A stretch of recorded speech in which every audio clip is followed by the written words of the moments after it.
الحمد لله والعاقبة للمتقين. الصلاة والسلام على من لا نبي بعد آدم بين الماء والطين وعلى آله وأصحابه وأهل بيته أجمعين. أما بعد فأعوذ بالله من الشيطان الرجيم. بسم الله الرحمن الرحيم. إن الله وملائكته يصلون على النبي يا أيها الذين آمنوا صلوا عليه وسلموا تسليما.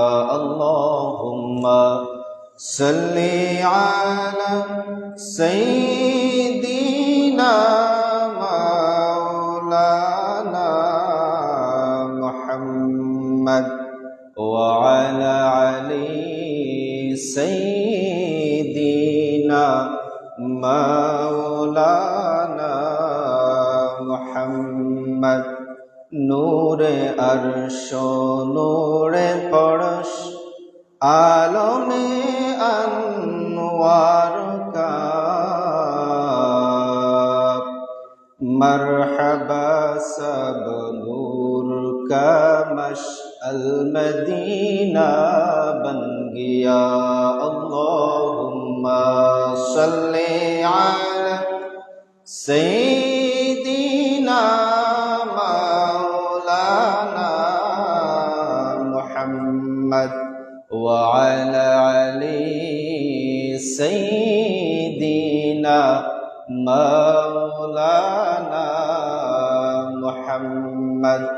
লা ইলাহা ইল্লাল্লাহ মুহাম্মাদুর রাসূলুল্লাহ সাল্লাল্লাহু আলাইহি ওয়াসাল্লাম. সম্মানিত হাজিরিন, আল্লাহ পাক রব্বুল আলামিনের শাহান শাহী দরবারে লক্ষ লক্ষ কোটি কোটি শুকরিয়া ও সুজুদ যেই মহান রব্বুল আলামিন আপনাদেরকে আমাকে অত্যন্ত দয়া করে মায়া করে মেহেরবানি করে শুক্রবারের দিন, ইয়াউমুল জুমার দিন, সাপ্তাহিক ঈদের দিন, হাদিসে নববীর পরিভাষায় ইন্না ইয়াউমাল জুমআতি সাইয়্যিদুল আইয়াম, নিশ্চয় নিঃসন্দেহে সপ্তাহের 60টি দিনের মধ্যে সর্বশ্রেষ্ঠ দিন হচ্ছে শুক্রবারের দিন।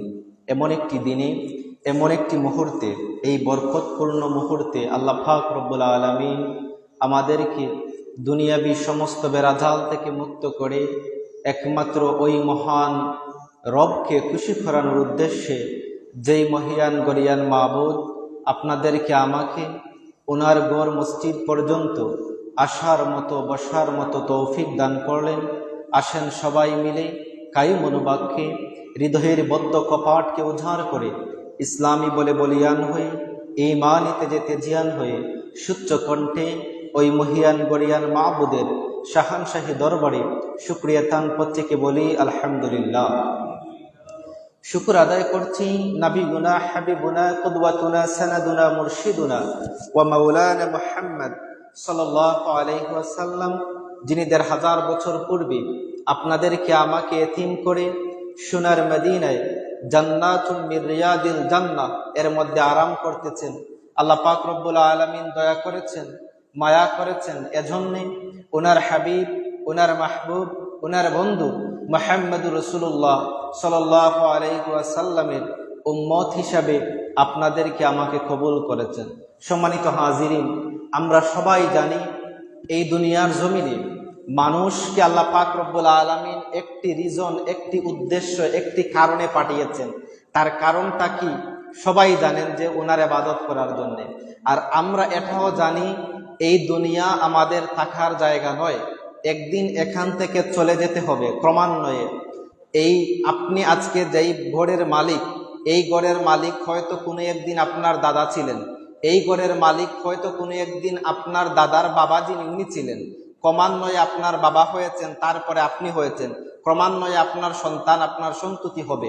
তাহলে এই পর্যবেক্ষণ যদি আপনি দেখেন যে আমার দাদা এক সময় দুনিয়ার জমিনে ছিলেন, এখন নাই, আমার বাবা এক সময় দুনিয়াতে ছিলেন, এখন নাই, আমিও হয়তো একদিন থাকবো না।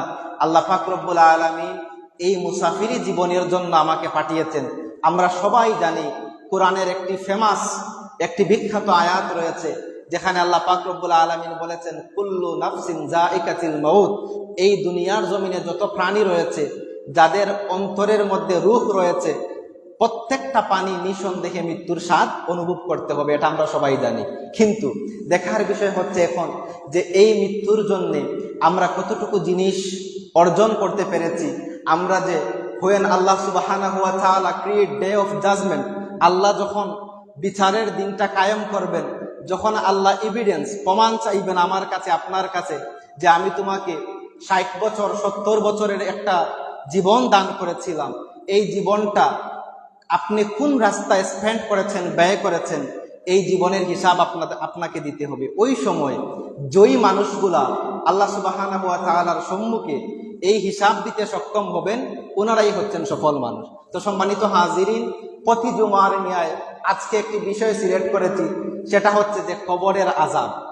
কবরের মধ্যে যে আমরা মানুষগুলাকে রেখে আসি, আজ আমি রেখে আসছি আমার বাবাকে, কাল যে আমাকে আমার সন্তান রেখে আসবে না তার কোনো গ্যারান্টি নাই, যেতে হবে।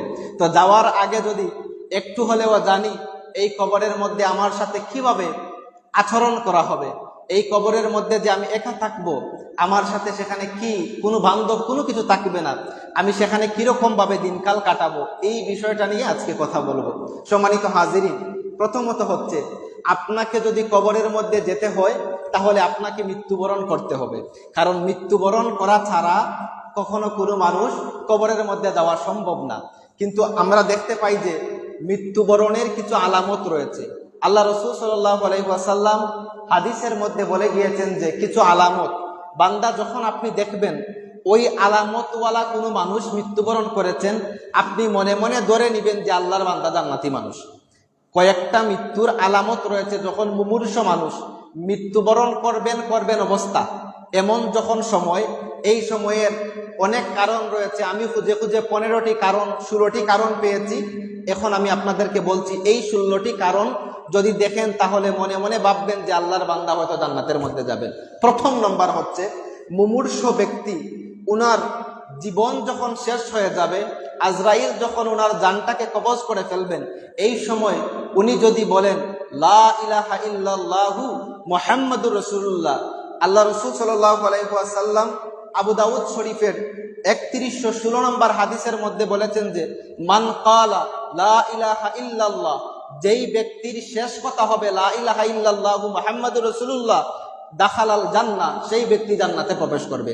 তাহলে এই হাদিস থেকে আমরা পেলাম যে যখন মানুষ মারা যাবে আর ওনার মুখের মধ্যে যদি লা ইলাহা ইল্লাল্লাহু মুহাম্মাদুর রাসূলুল্লাহ শেষ কালিমা হয়, কালিমা পড়তে পড়তে উনি দুনিয়া থেকে চলে যান, আল্লাহর নবী বলতেন এটা হচ্ছে জান্নাতি মানুষের মৃত্যুর আলামত। এই গেল 1 নম্বর। 2 নম্বর হচ্ছে যে যখন কোনো মানুষ মৃত্যুবরণ করেন, উনার কপালের মধ্যে আপনি একটু হাত দিবেন, যদি দেখেন যে উনার কপালটা একটু গেমে গিয়েছে, তাহলে বুঝবেন আল্লাহর এই বান্দাও জান্নাতি। কারণ আল্লাহ রাসূল সাল্লাল্লাহু আলাইহি ওয়াসাল্লাম তিরমিজি শরীফের 980 নম্বর হাদিসের মধ্যে বলেছেন, মৃত্যুর সময় কোনো মানুষের কপালটা যদি ঘেমে যায়, তাহলে বুঝে নিবেন এই মানুষটা জান্নাতি মানুষ হয়ে মৃত্যুবরণ করছে, অর্থাৎ উনাকে আল্লাহ পাক রব্বুল আলামিন হয়তো দয়া করে জান্নাতে দিয়ে দিবেন। 3 নম্বর হচ্ছে, আজকের যেই দিন জুমার দিন, ইসলামিক ক্যালেন্ডার হিসাবে আমাদের রাত আগে আসে, দিন পরে আসে।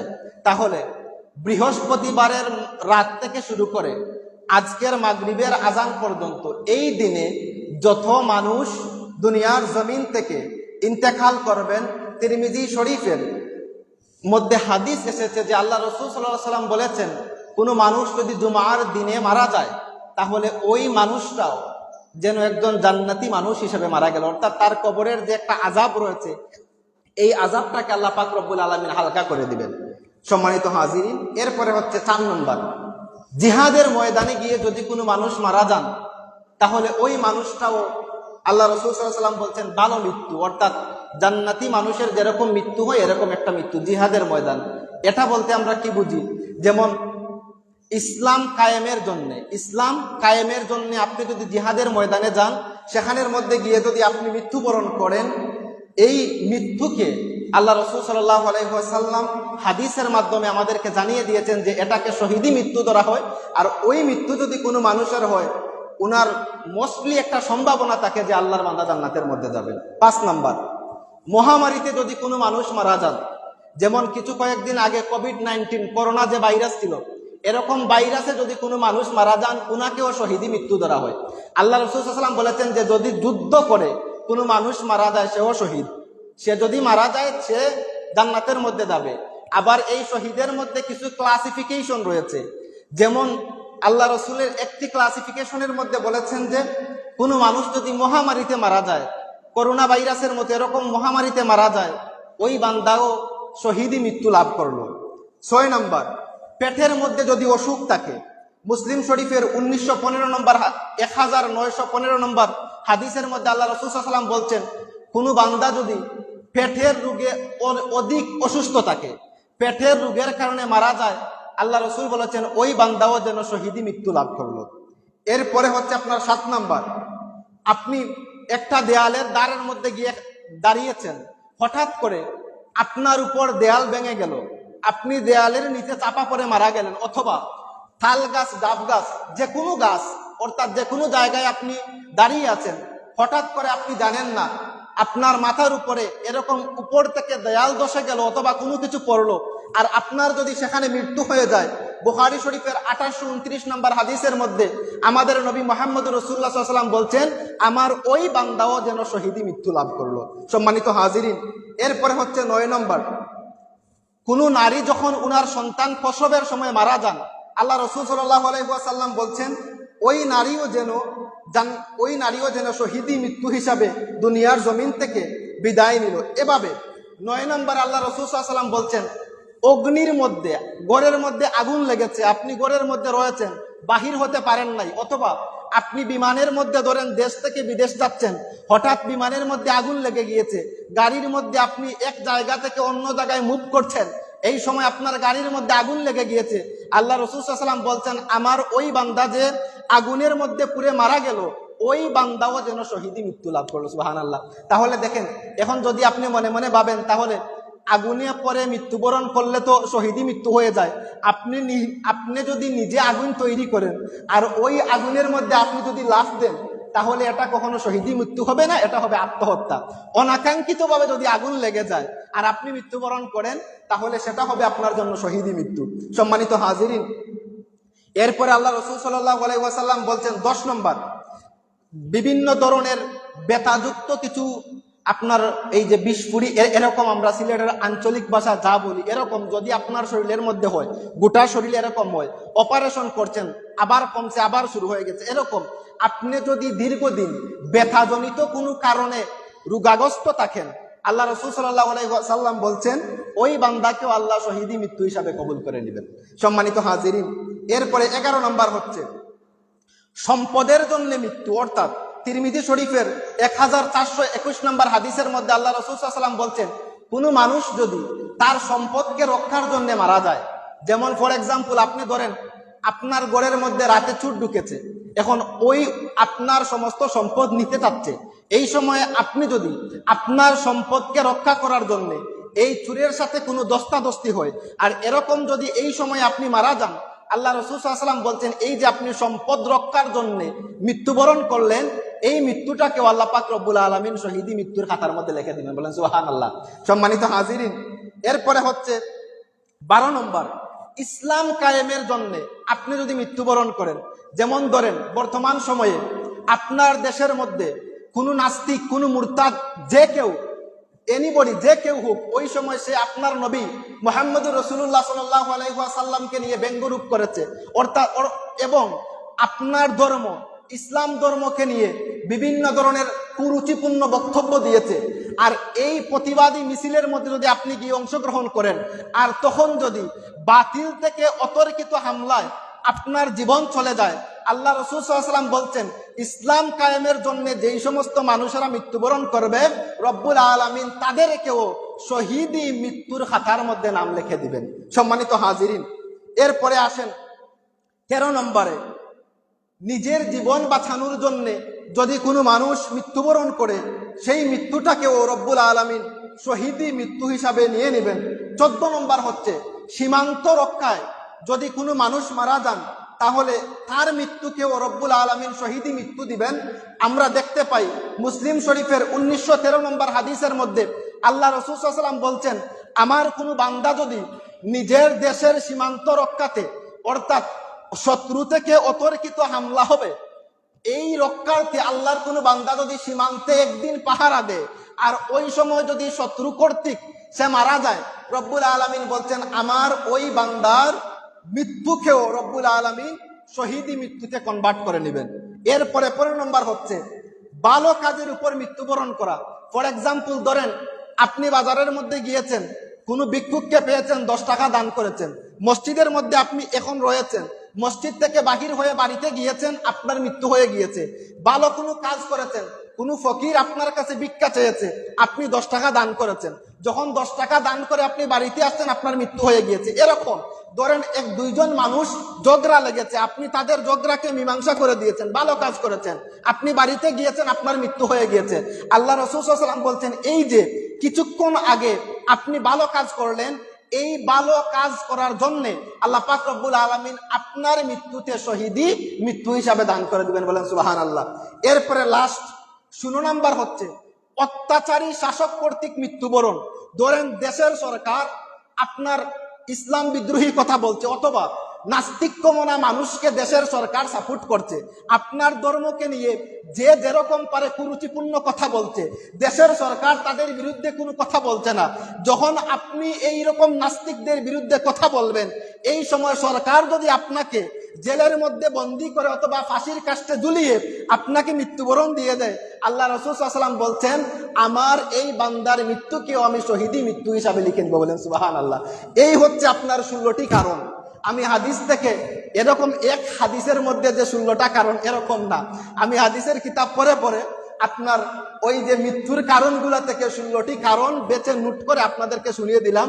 আল্লাহ পাক রব্বুল আলামিন এই 16টি কারণের যে কোনো একটি কারণের মধ্যে আমাদের মৃত্যু জেনে দান করেন। সবাই বলুন আমিন। সম্মানিত হাজিরিন, দুরূদ শরীফ পড়েন। আল্লাহুম্মা সাল্লি আলা সাইয়্যিদিনা মাওলানা মুহাম্মদ ওয়া আলা আলি সাইয়্যিদিনা মাওলানা। সম্মানিত হাজিরিন, এবার দেখেন এই যে 16টা কারণ আপনাদেরকে বললাম, এই 16টা কারণের অবস্থায় যদি আপনি মৃত্যুবরণ করেন, আপনার মৃত্যুটা ভালো মৃত্যু বলা হয়, আপনার পরবর্তীতে জান্নাতের মধ্যে যাওয়ার একটা পসিবিলিটি থাকে যে আপনাকে আল্লাহ পাক রব্বুল আলামিন দয়া করে হয়তো জান্নাতের মধ্যে দিবেন। এবার আসেন আপনার মৃত্যুর এই যে কারণগুলো বললাম, আপনার মৃত্যুটা হবে কিভাবে?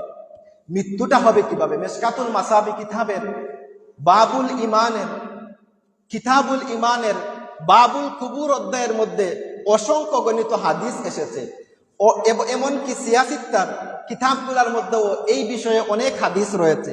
তার মধ্যে একটা হাদিস আমি বলছি যে আল্লাহ রাসূল সাল্লাল্লাহু আলাইহি ওয়াসাল্লামের একজন সাহাবী, উনার নাম হচ্ছে হযরতে বারা রাদিয়াল্লাহু তাআলা আনহু।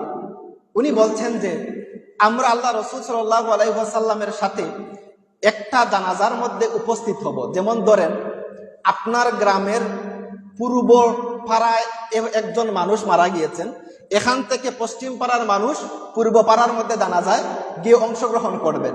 একটা সময়ে আল্লাহ রাসূল সাল্লাল্লাহু আলাইহি ওয়াসাল্লাম বলছেন যে ওই সমস্ত সাহাবী নিয়ে আমি রওনা দিলাম। বারা রাদিয়াল্লাহু তাআলা আনহু বলছেন জানাজার মধ্যে যাওয়ার আগে আমরা দেখতে পেলাম যে একটা কবর, ওই মাইয়িতকে রাখার জন্য একটা কবর সেখানের মধ্যে খুঁড়া হয়েছে। আল্লাহ রাসূল সাল্লাল্লাহু আলাইহি ওয়াসাল্লাম যখন সেই কবরটাকে দেখলেন, আল্লাহর নবী কবরের পাশের মধ্যে বসে গেলেন। কবরের পাশে বসার পরে আল্লাহ রাসূল সাল্লাল্লাহু আলাইহি ওয়াসাল্লামের হাতের মধ্যে লাঠি জাতীয় একটা কিছু জিনিস ছিল, ওইটা দিয়ে উনি মাটির মধ্যে একটু আঁকাআঁকি করছেন। আর সাহাবীরা বলছেন আমরা এমনভাবে স্থির দৃষ্টিতে আল্লাহ রাসূল সাল্লাল্লাহু আলাইহি ওয়াসাল্লামের চেহারার দিকে তাকিয়ে রইলাম, একটা পাখি যদি আমাদের মাথার মধ্যে এসে বসে যায় আমরা এটা টেরও পাবো না, এরকম মনোযোগ দিয়ে আল্লাহ রাসূল সাল্লাল্লাহু আলাইহি ওয়াসাল্লামের চেহারার দিকে আমরা তাকিয়ে রয়েছি। কিন্তু আল্লাহর নবী উনার চেহারাটাকে মাটির দিকে রেখেছেন, আর হাতের মধ্যে একটা লাঠির মতো জিনিস, সেটা দিয়ে মাটির মধ্যে আঁকাআঁকি করছেন। কিন্তু আল্লাহর নবী উনার মাথাটা কখনো তুলছেন না। সাহাবীরা বলেন, আমরা কিছুক্ষণ অপেক্ষা করলাম, হঠাৎ করে ফারাফা রাসাহু, আল্লাহ রাসূল সাল্লাল্লাহু আলাইহি ওয়াসাল্লাম উনার মাথাটাকে তুললেন। মাথাটাকে তুলে বললেন, হে আমার সাহাবীরা, তোমরা কবরের আযাব থেকে আল্লাহর কাছে দোয়া করো, কবরের আযাব থেকে তোমরা আল্লাহর কাছে দোয়া করো। ওই সময় সাহাবীরা বললেন রাসূল সাল্লাল্লাহু আলাইহি ওয়াসাল্লামের সাথে, আমরাও আল্লাহর কাছে দোয়া করলাম, রব্বুল আলামিন আমাদেরকে কবরের আযাব থেকে রক্ষা করেন। আল্লাহ রাসূল বলছেন, আমি কেন বলছি কবরের আযাব থেকে আপনারা দোয়া করেন যাতে আল্লাহ আপনাদেরকে রক্ষা করেন? তার প্রথম রিজন, তার কারণ হচ্ছে যে এই আপনি যখন কবরের মধ্যে রাখা হবে, সর্বপ্রথম যেই স্টেপ, সর্বপ্রথম আপনার সওয়াল এবং জবাবের যেই গাট, সেটা হচ্ছে কবর। কবরের মধ্যে যদি আপনার সমস্ত কিছু সহজ হয়ে যায়, আল্লাহ রাসূল সাল্লাল্লাহু আলাইহি ওয়াসাল্লাম বলছেন আপনার আখিরাতের আলমে বরজখের সমস্ত জিন্দেগি আল্লাহ পাক রব্বুল আলামিন সহজ করে দিবেন। আর কবরটা যদি আপনার প্রশ্নের মধ্যে আপনি আটকা পড়ে যান, তাহলে ওই সমস্ত জিন্দেগি আপনার অসুবিধার মধ্যে কেটে যাবে। তো সম্মানিত হাজিরিন, এই সময় আল্লাহ রাসূল সাল্লাল্লাহু আলাইহি ওয়াসাল্লাম বলছেন যে মানুষের মৃত্যুটা কেমন করে হয়, অর্থাৎ একজন মানুষ যখন মুমূর্ষু অবস্থায় থাকেন, উনার রূহটা কিভাবে বেরিয়ে যায়, উনার কাছ থেকে রূহটা কিভাবে কবজ করা হয়, আল্লাহ রাসূল সাল্লাল্লাহু আলাইহি ওয়াসাল্লাম সাহাবীদেরকে শিক্ষা দিচ্ছেন। উনারা বলতেন যে বান্দা যখন মুমূর্ষু অবস্থায় থাকে, যখন তার মৃত্যুর সময় হয়ে যাবে, এরকম একটা অবস্থা দেখবেন, এই সময় বান্দাটা যদি নেককার হয়ে থাকে, বান্দা যদি নেককার ভালো মানুষ, মুমিন মুত্তাকি হয়ে থাকে, আজরাইল আলাইহিস সালাতু সালাম ওই বান্দার কাছে সুন্দর সাদা জান্নাতি পোশাক পরে, শরীরের মধ্যে সুগন্ধি ব্যবহার করে আল্লাহর বান্দার মাথার কাছে এসে বসেন।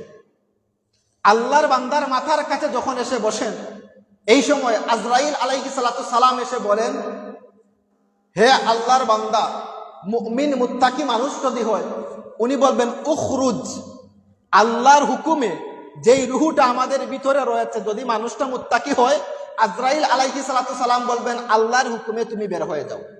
মানুষ যদি মুত্তাকি হয়, চুলটা থাকবে সুন্দর, শরীরের পোশাক থাকবে জান্নাতি সাদা পোশাক, এমনকি শরীরের মধ্যে সুগন্ধি দেওয়া থাকবে। এই সময় যখন আজরাইল আলাইহিস সালাম বলবেন, আল্লাহর নবী বলছেন, একটা পাত্রের মধ্যে যদি পানি থাকে, ওই পাত্রের পানি যদি আপনি আরেকটা পাত্রের মধ্যে নেন, সর্বশেষ যেই পানিগুলা থাকে, যে একটা পাত্র থেকে আরেকটা পাত্রে পানি পড়ে, ফুটা ফুটা হয়ে তখন পানি, যে শেষগুলা ফুটা ফুটা হয়ে পানিগুলা অন্য পাত্রের মধ্যে পড়ে।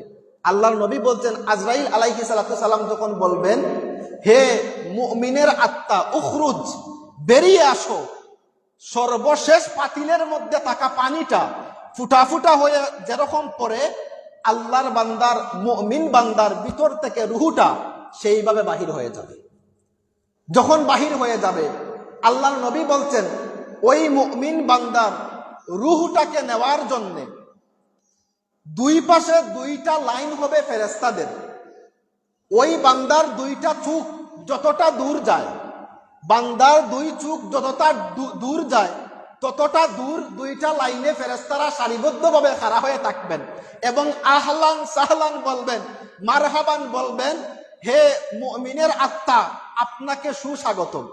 সাথে সাথে আল্লাহ পাক রব্বুল আলামিনের কাছ থেকে অসংখ্য গণিত ফেরেশতারা চলে আসবেন জান্নাত থেকে সাদা কাফনের কাফন নিয়ে এসে বলবেন, আজরাইল আলাইহিস সালাতু সালামকে বলবেন যে, আজরাইল আলাইহিস সালাতু সালাম, ওই মুমিন বান্দার রূহটা আমাদেরকে দিয়ে দেন। আজরাইল আলাইহিস সালাতু সালাম ওই সময় মনে মনে চিন্তা করবেন যে, আমার ইচ্ছা ছিল মুমিন বান্দার রূহ, এই রূহটা আমার কাছে রেখে দিব। কিন্তু যখন ফেরেশতারা আল্লাহর ওয়ার্ডার নিয়ে চলে আসলেন, আজরাইল আলাইহিস সালাতু সালাম, আল্লাহর ওয়ার্ডার, আমরা জান্নাত থেকে কাফন নিয়ে আসছি, ওই মুমিন বান্দার রূহটা আমাদেরকে দিয়ে দেন।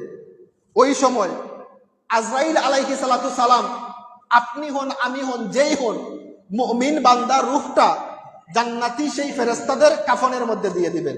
ওনারা কাফনকে মুড়ো দিয়ে উপরের দিকে উঠতে থাকবেন। প্রথম আকাশের মধ্যে যখন উঠবেন, এই সময় প্রথম আকাশের ফেরেশতারা বলবেন, আপনারা কার আত্মা, কার রূহ নিয়ে আসেন? ফেরেশতারা বলেন, ফুলান ইবনু ফুলান, অমুকের পুত্র অমুক মারা গিয়েছেন, উনি খুব একজন ভালো মানুষ, মুত্তাকি মানুষ, উনার আত্মাকে নিয়ে আমরা উপরের দিকে যাচ্ছি।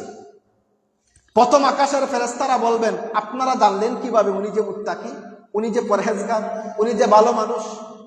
ফেরেশতারা ওই সময় বলবেন, হে প্রথম আকাশের ফেরেশতারা, শুনে রাখো, ওই বান্দার রূহ থেকে এমন একটা সুঘ্রাণ বাহির হয়েছে, আমরা যতদিন ধরে দুনিয়ার জমিনে আসা যাওয়া করছি, আমাদের নাকের মধ্যে এরকম কোন সুঘ্রাণ কখনো লাগে নাই।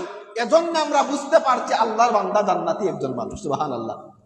এই সময় রূহটাকে নিয়ে দ্বিতীয় আকাশের মধ্যে দেওয়া হবে। সেইম ভাবে দ্বিতীয় আকাশের ফেরেশতারাও আহলান সাহলান মারহাবান দিবেন এক এক করে। সপ্তম আকাশ যখন আপনার এবং আমার যার হোক মুমিনের রূহটাকে নিয়ে ফেরেশতারা যখন সপ্তম আকাশ পাড়ি দিয়ে দিবেন, আল্লাহ পাক রব্বুল আলামিন এই সময় বলবেন, আমার ফেরেশতারা উপরের দিকে আর উঠার কোনো দরকার নাই, আমার বান্দার এই রূহটাকে তোমরা ইল্লিয়িনের মধ্যে রেখে দাও। ইল্লিয়িন মানে হচ্ছে একটা জান্নাতি একটা জায়গা, সেখানের মধ্যে বান্দার রূহটাকে রেখে দাও। এখন চিন্তা করেন, মানুষ যখন মারা যায়, লাশটা থাকে তার বাড়ির মধ্যে, কিন্তু রূহটা চলে যায় ইল্লিয়িনের মধ্যে। সপ্তম আকাশ পাড়ি দিয়ে রূহটা চলে যায় ইল্লিয়িনের মধ্যে। আর আমরা উনাকে কি করি? কবর দেওয়ার জন্য কবর করি, বাসতলা গাছতলা যেখানের মধ্যে হোক, আমরা উনাকে কবরের মধ্যে রাখার জন্য কবর করি। কিন্তু উনার মারা যাওয়ার সাথে সাথে যদি মানুষ ভালো হন, মুমিন হন, উনার রূহটা চলে যায় সাত আসমানের ইল্লিয়িনের মধ্যে। কিন্তু আমরা উনাকে কি করি? কবরের মধ্যে রাখার জন্য যথাসাধ্য ব্যবস্থা করি। একটাবার চিন্তা করে দেখেন, যখন সমস্ত কিছু মাইয়েতের জানাজা শেষ হয়ে গেল, মাইয়েতকে যখন আমরা কবরের মধ্যে নিয়ে গেলাম, বিসমিল্লাহি ওয়া আলা মিল্লাতি রাসূলিল্লাহ বলে যখন আমরা মাইয়েতকে কবরের মধ্যে রাখলাম, ডেড বডি, একটা মরা দেহ আমরা রাখলাম, সেখানের মধ্যে কোনো রূহ নাই। রূহটা আগেই চলে গিয়েছে ইল্লিয়িনের মধ্যে যদি বান্দা মুমিন হয়। আমরা শুধু একটা বডি সেখানের মধ্যে রাখলাম। আল্লাহ রাসূল সাল্লাল্লাহু আলাইহি ওয়াসাল্লাম বলছেন, যখন মানুষগুলা, হাদিসটা বিভিন্ন রকমে এসেছে, বুঝার স্বার্থে আমি এক করে বলছি ঘটনা আকারে। তো আল্লাহ রাসূল সাল্লাল্লাহু আলাইহি ওয়াসাল্লাম এই সময় বলছেন, বান্দারা যখন, সমস্ত বান্দারা বান্দাকে একা রেখে কবরের মধ্যে যখন রেখে আসে, বান্দা যদি মুমিন হয়, এই সময় বান্দা আনন্দে আত্মহারা থাকে যে সমস্ত মানুষরা আমাকে বিদায় দিচ্ছেন, আমার জানাজা পড়ছেন, এত এত মানুষের সমাগম হয়েছে, তার মনটা আনন্দে থাকে। যখন আপনি রেখে আসলেন, কবরের মধ্যে মাটি দিয়ে দিলেন, আপনি যখন কামব্যাক করলেন, আপনার বাড়ির দিকে ফিরে আসলেন, আল্লাহর নবী হাদিসের মধ্যে বলেছেন, মাইয়েত যখন আপনার এবং আমার জুতার আওয়াজ তার কানের মধ্যে যায়, এই সময় আল্লাহ পাক রব্বুল আলামিন তার রূহকে আবার তার ভিতরে দিয়ে দেন। আগে যে বলছিলাম সাত আসমানের উপরে সেখানে ইল্লিয়িনের মধ্যে রাখা, সেই রূহটাকে আল্লাহ আবার ভিতরে দিয়ে দেন। ভিতরের মধ্যে যখন দিয়ে দিলেন, কখন দিলেন?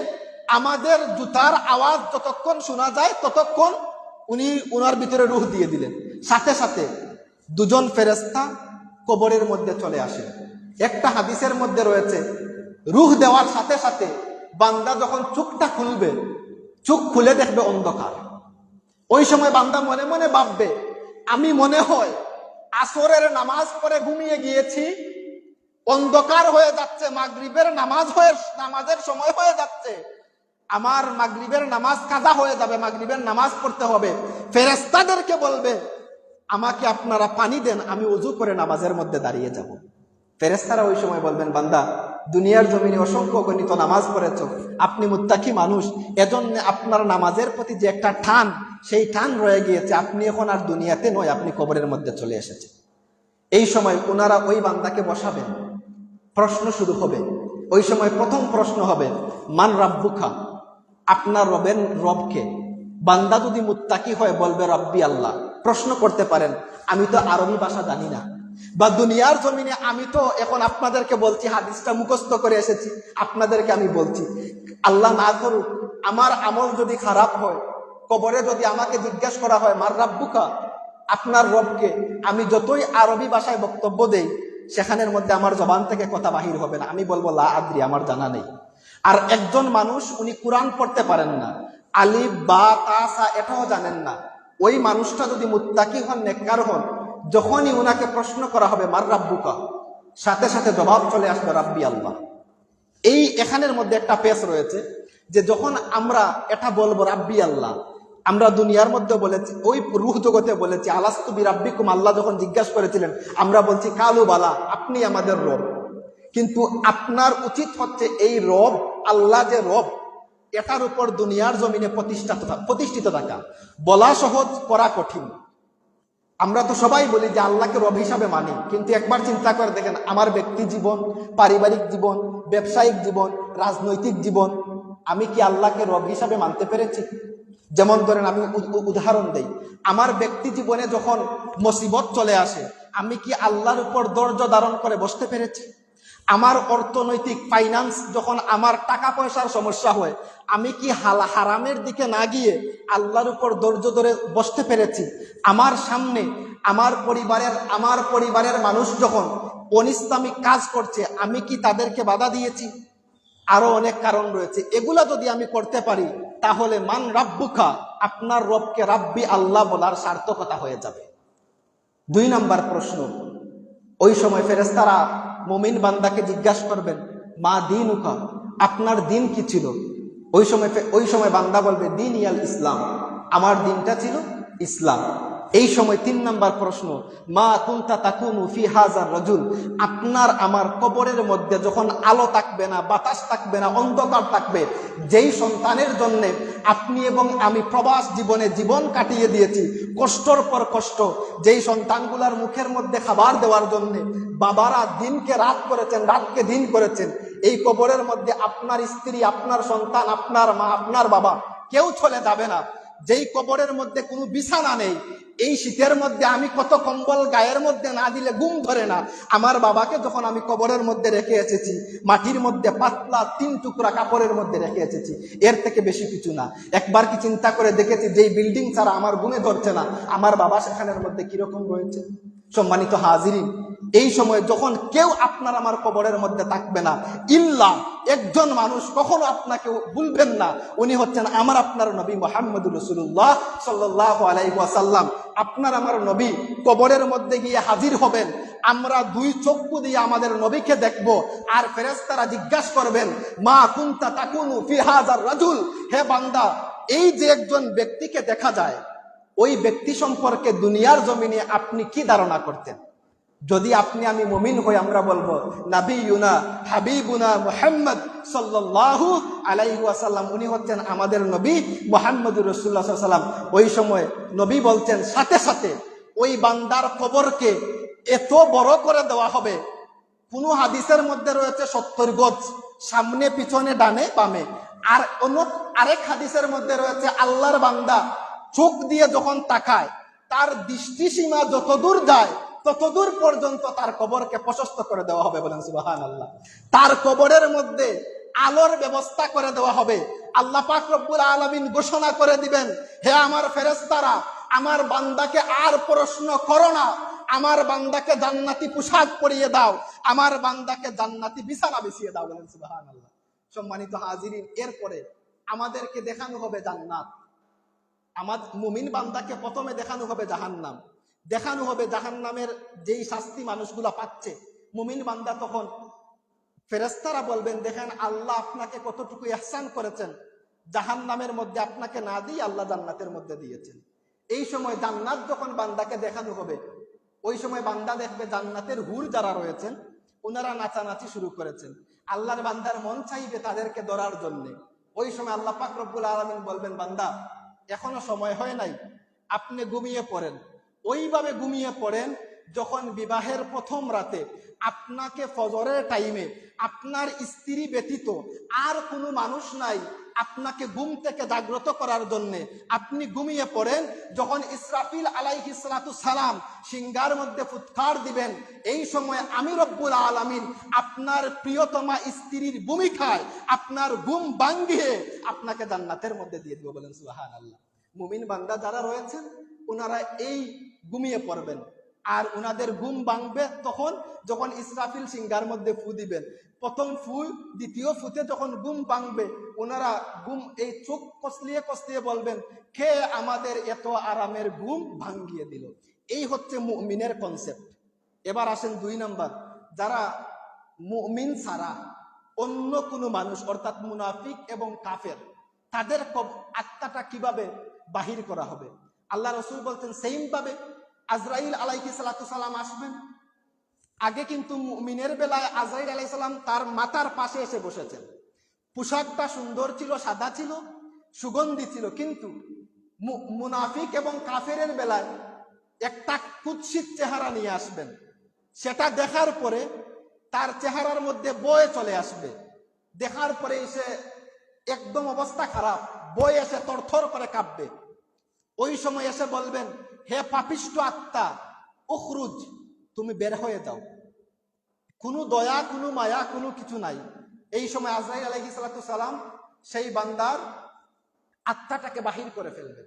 বাহির করার ফলে সেইম ভাবে মুমিনের জন্য যেইভাবে আকাশ থেকে ফেরেশতারা আসছিলেন তার আত্মাকে নেওয়ার জন্য, ওই কাফের এবং মুনাফিকের আত্মাকেও নেওয়ার জন্য সেইম ভাবে ফেরেশতারা আসবেন। জান্নাতি কাফন নিয়ে আসবেন। যখন মুনাফিক এবং কাফের আত্মাটাকে বাহির করা হবে, ফেরেশতারা তখন যখন কাফনের মধ্যে রাখবেন এবং বলবেন, এই কার আত্মা?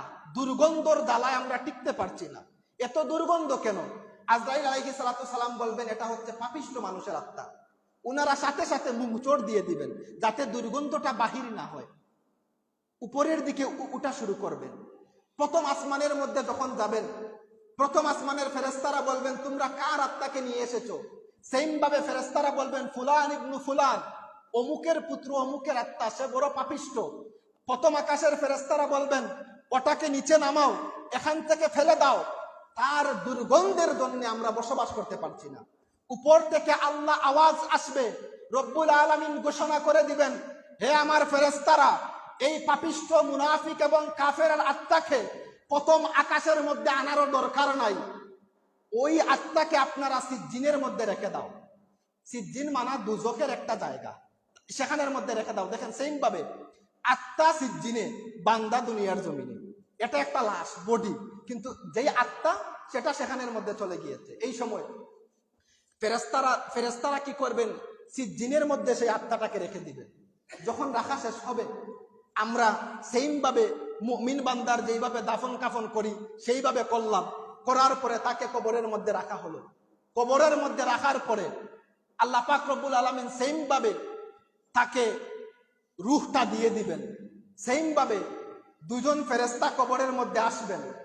কিন্তু যখন মুমিন বান্দার কবরের মধ্যে আসছিলেন, সুন্দর পোশাক পরে এসেছিলেন, সুন্দর চেহারা নিয়ে এসেছিলেন, কিন্তু ওই মুনাফিক এবং কাফেরের কবরের মধ্যে যখন আসবেন, ওই সময়ে কিভাবে তাদের চেহারা হবে?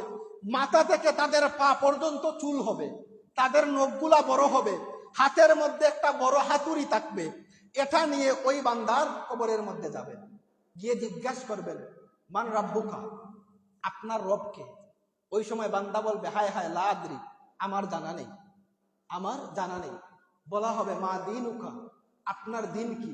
বান্দা বলবে, হায় হায় আমার জানা নেই, লা আদরি। বলা হবে, মা কুনতা তাকুনু ফি হাযার রাজুল, আমাদের নবীকে পাশের মধ্যে রাখা হবে এবং বলা হবে, ওই বান্দা সম্পর্কে, ওই ব্যক্তি সম্পর্কে আপনার ধারণা কি? উনি বলবেন, দুনিয়ার মানুষরা যা বলতো আমিও তা বলতাম, হায় হায় লা আদরি, আমি ওনাকে চিনি না। যখন বলা হবে, আল্লাহ রসুল হাদিসের মধ্যে বলেছেন, কবরের দুইটা পার রয়েছে, এপারের মাটি ওপারে আসবে, ওপারের মাটি এপারের মধ্যে যাবে। অর্থাৎ কবরে একটা চাপ সৃষ্টি হবে, ডানের মাটি বামে চলে যাবে, বামের মাটি ডানে চলে আসবে। এবার বুঝেন তো, যিনি কবরের মধ্যে রয়েছেন উনার অবস্থা কি হবে? উনি বলছেন, আল্লাহর নবী বলছেন, ডান পাজরের হাড় বাম পাজরে চলে যাবে, বাম পাজরের হাড় ডান পাজরে চলে যাবে, কিন্তু আপনার মৃত্যু হবে না। মৃত্যু একবার হয়ে গেলে আর মৃত্যু হবে না। আবার আল্লাহ রূহ দিবেন, আবার বডি তৈরি হবে। যখন আপনাকে প্রশ্ন করা হয়েছিল, অন্য হাদিসের মধ্যে রয়েছে যে এই প্রশ্ন শেষে যখন আপনি উত্তর দিতে পারবেন না, আপনাকে জান্নাত দেখানো হবে, আমাকে জান্নাত দেখানো হবে। আল্লাহ না করুক আমরা যাতে এই কাতারের মধ্যে না পড়ি। বান্দাকে যখন জান্নাত দেখানো হবে সে দেখবে জান্নাতের অসংখ্য গণিত সজ্জিত ফুল ফল, সমস্ত মানুষেরা কত আরামে জিন্দেগি পার করছে।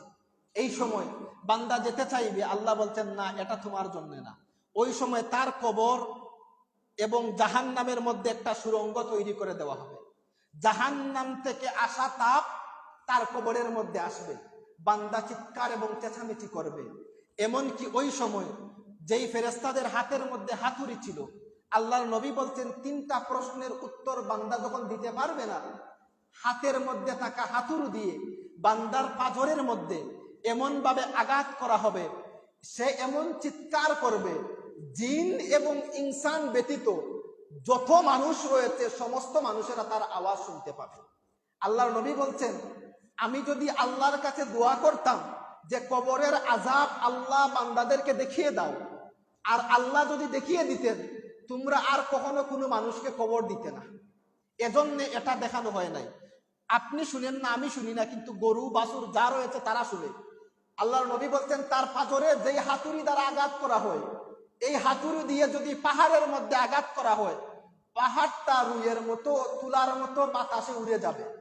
এবার বুঝেন তো, এইরকম বারের একটা হাতুড়ি দিয়ে যদি একজন মানুষকে আঘাত করা হয় তার অবস্থাটা কি হবে। আর আপনাকে যে আঘাত করবে যেই ফেরেশতা, আল্লাহ ওই ফেরেশতাকে এমন ভাবে সৃষ্টি করেছেন, ওই ফেরেশতার কানেও শুনেন না, চোখেও দেখেন না। একজন মানুষের প্রতি আপনার দয়া কখন আসবে? আপনি যখন তার অবস্থাটা চোখে দেখতে পাবেন। একজন মানুষের প্রতি আপনার দয়া তখন আসবে যখন আপনি তার কান্নার আওয়াজ আপনার কানে শুনতে পাবেন। কিন্তু যেই ফেরেশতা আপনাকে হাতুড়ি দিয়ে আঘাত করবেন, ওই ফেরেশতার চোখও থাকবে না, কানেও শুনবেন না, চোখেও দেখবেন না, কানেও শুনবেন না। ওনার শুধু একটাই ডিউটি, আঘাত করা। আল্লাহ পাক রব্বুল আলামিন এই মৃত্যু থেকে আমাদেরকে যেন হেফাজত দান করেন, সবাই বলেন আমিন। আল্লাহ পাক রব্বুল আলামিন আমাদেরকে যেন, যেই মুমিনের 16টা মৃত্যু বললাম, 16টা মৃত্যুর যেই কারণ বললাম, এই 16টা মৃত্যুর কারণের মধ্যে একটা কারণে যে একটার মধ্যেও যেন আল্লাহ পাক রব্বুল আলামিন আমাদের মৃত্যুকে রেখে দেন। তো সম্মানিত হাজিরিন, যেই কথা বলছিলাম যে মাইয়িতকে যখন আপনি রেখে আসবেন, রেখে আসার পরে সেখানের মধ্যে দোয়া করবেন। কারণ কি জানেন? প্রত্যেকটা মানুষের কবরের মধ্যে চাপ হয়, মাটি যে চাপ দেয় প্রত্যেকটা মানুষের মধ্যে দেয়। একজন সাহাবীর নাম বলি, ওনার নাম হচ্ছে সাদ ইবনে মুআজ রাদিয়াল্লাহু তাআলা আনহু। উনি আনসারী সাহাবীদের প্রধান ছিলেন। উনি যখন মারা গেলেন, হাদিসের মধ্যে মেশকাতুল মাসাবি বাবুল কুবুরের অধ্যায়ের মধ্যে এসেছে, আল্লাহর আরশ কেঁপে উঠেছিল। এমন নেককার একজন মানুষ, সাহাবী তো এমনিতেই নেককার, কিন্তু এত বড় দরজার সাহাবী ছিলেন যে উনি যখন মারা গিয়েছেন আল্লাহর আকাশটা কেঁপে উঠেছে। এই সাহাবীকে যখন আল্লাহ রাসূল সাল্লাল্লাহু আলাইহি ওয়াসাল্লাম কবরের মধ্যে রাখলেন, কবরের মধ্যে রাখার পরে সাহাবীদেরকে বললেন, হে আমার সাহাবীরা, তোমরা তাকবীর বলো। সাহাবীরা বললেন, আমরাও তাকবীর বললাম। ওই সময় আল্লাহ রাসূল সাল্লাল্লাহু আলাইহি ওয়াসাল্লাম যখন তাকবীর বলা শেষ, মাটি দিয়ে যখন সাদ ইবনে মুআজকে কবরের মধ্যে রেখে আল্লাহর নবী চলে আসবেন, সাহাবীরা বলছেন, ইয়া রাসূলুল্লাহ, ইয়া হাবিবাল্লাহ, জীবনে অসংখ্য গণিত মানুষের জানাজা পড়েছি, কোন মানুষের জানাজার মধ্যে আপনি এভাবে তাকবীর দেন না। ইয়া রাসূলুল্লাহ, ইয়া হাবিবাল্লাহ, আজকে আপনি কেন তাকবীর দিলেন?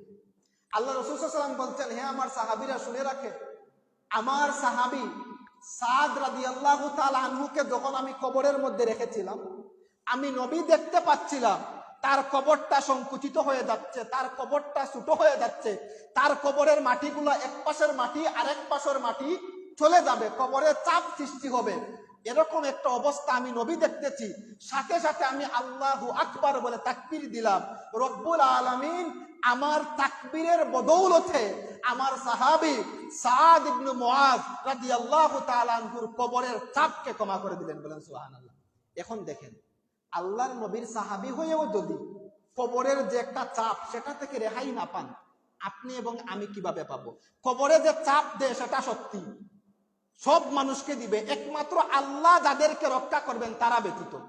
আল্লাহ যদি চান তাহলে তারা ব্যতীত। এজন্যে কবর যখন দিয়ে দিবেন, আত্মীয় স্বজন যারা রয়েছেন কবরের মধ্যে দাঁড়িয়ে সূরা মুলক পাঠ করবেন। যদি না পারেন কোন একজন হাফেজ সাহেবকে সেখানের মধ্যে রেখে পাঠ করাবেন, বাবা হোক মা হোক, যার কবরেই দেন, সূরা মুলক কবরের আযাব প্রতিরোধ করে। আলোচনা লম্বা হয়ে যাবে, এজন্য বলছি না, যদি আল্লাহ তৌফিক দেন অন্যদিন বলবো। তো আল্লাহ পাক রব্বুল আলামিন আমাদেরকে যেন মুমিনি মৃত্যু দান করেন, সবাই বলেন আমিন। ওয়া আখির দাওয়ানা আলহামদুলিল্লাহি রাব্বিল আলামিন। দুরূদ শরীফ পড়েন। আল্লাহুম্মা সাল্লি আলা সাইয়্যিদিনা মাওলানা মুহাম্মদ ওয়া